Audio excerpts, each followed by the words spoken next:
What's up guys, we've got another new game plus build for God of War Ragnarok. This is our rage build, so we're calling this one the Cinders of Ares Build. Shout out to all my Dark Souls fans out there. If you know, you know.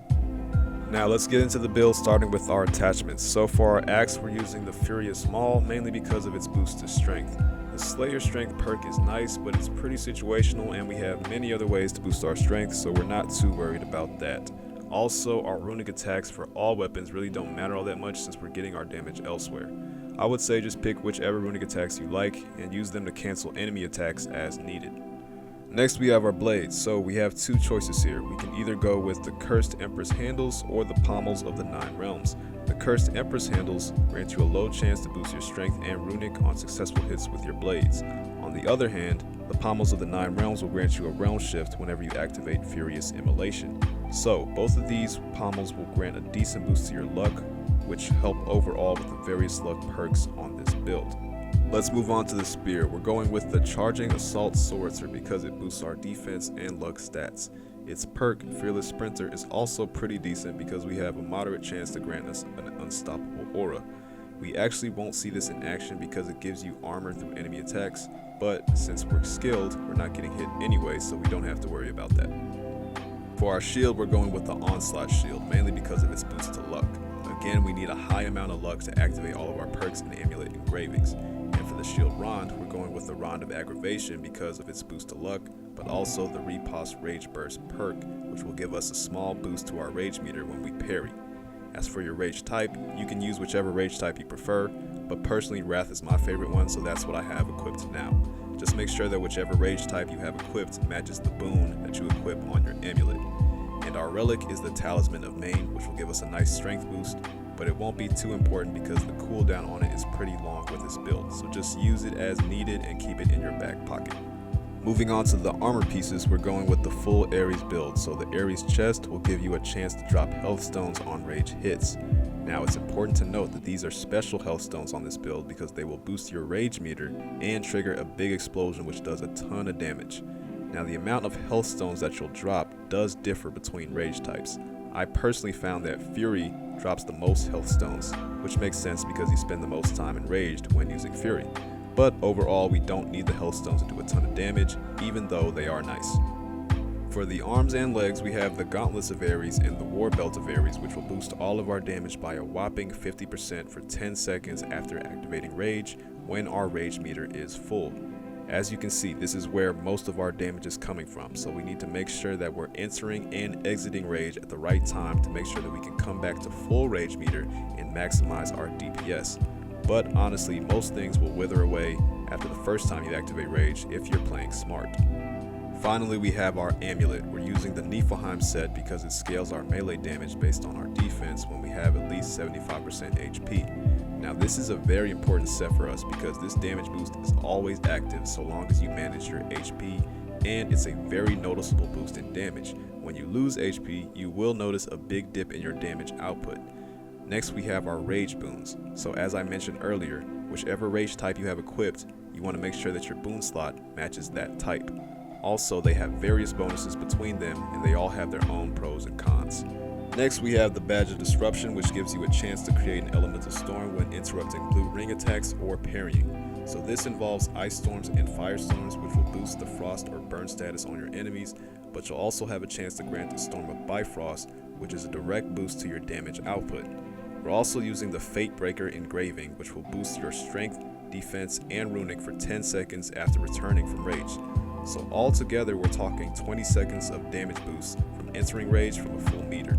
It's important to note that the first 10 seconds from Enraged Might will be a larger damage boost than the last 10 seconds from Raging Aftermath. We also have Lunda's Engraving, which will apply poison to your enemies from barehanded attacks, blocks, or parries. This is a huge damage boost for us because poison status lowers enemy level, which influences your overall damage. Lastly, we have Main, which gives us a ton of strength, and Garper, which gives more strength but also a good amount of luck, which we also want. As far as last notes on this build, your rage type really depends on the type of enemies you're fighting. If it's a group of enemies, I like using Fury or Wrath for AoE damage, but for a single target I like using either Valor or Wrath. Also, this is primarily an up close and personal build, so you'll want to make sure that you're being aggressive and persistent with your attacks. But that's pretty much all for this build, so let's see it in action. Here is the Cinders of Ares build versus the Hateful.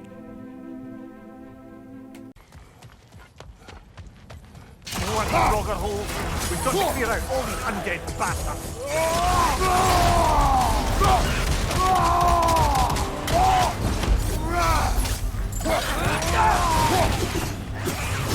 Not hearing any more from those Grogger.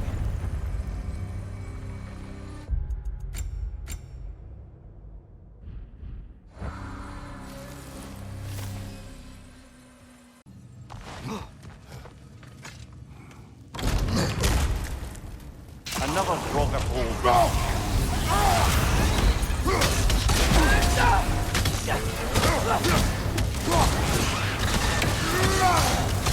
That Draugr. Aye, we fought it at the other Draugr hole, didn't we? Odd.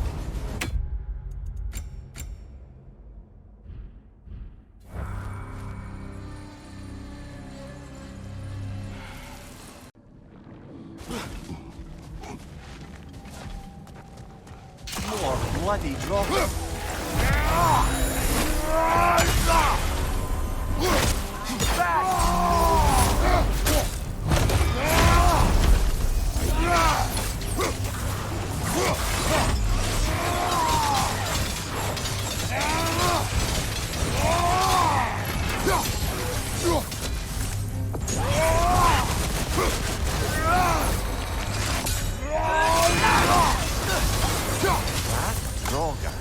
Whatever.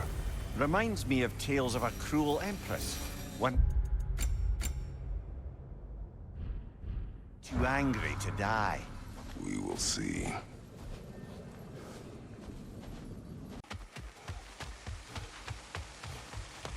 Draugr hole! You have to destroy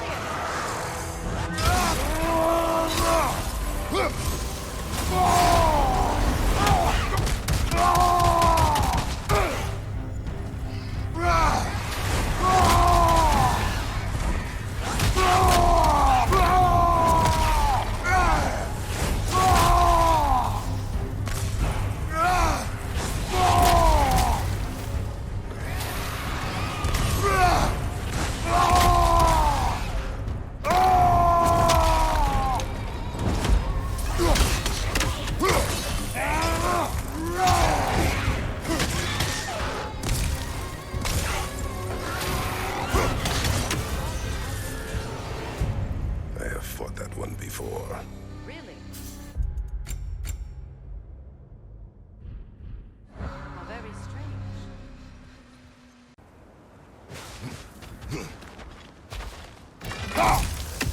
More Draugr crawling out of the bloody ground.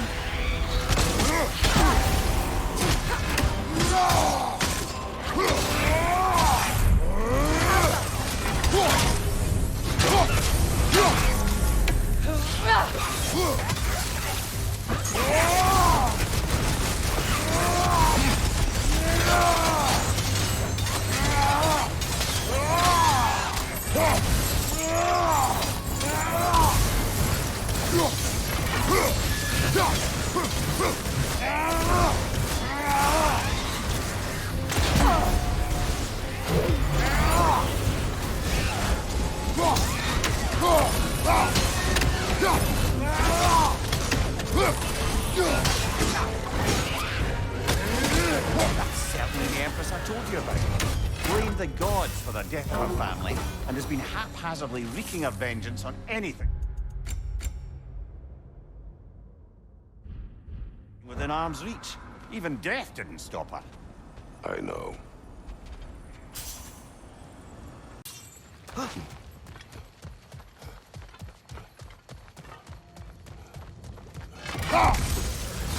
More Draugr crawling out of the bloody ground.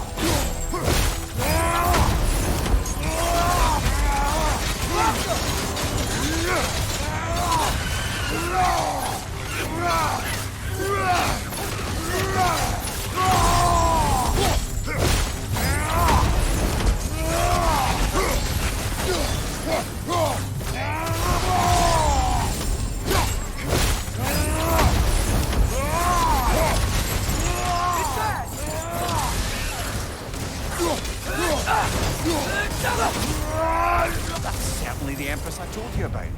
Blamed the gods for the death of her family, and has been haphazardly wreaking her vengeance on anything within arm's reach. Even death didn't stop her.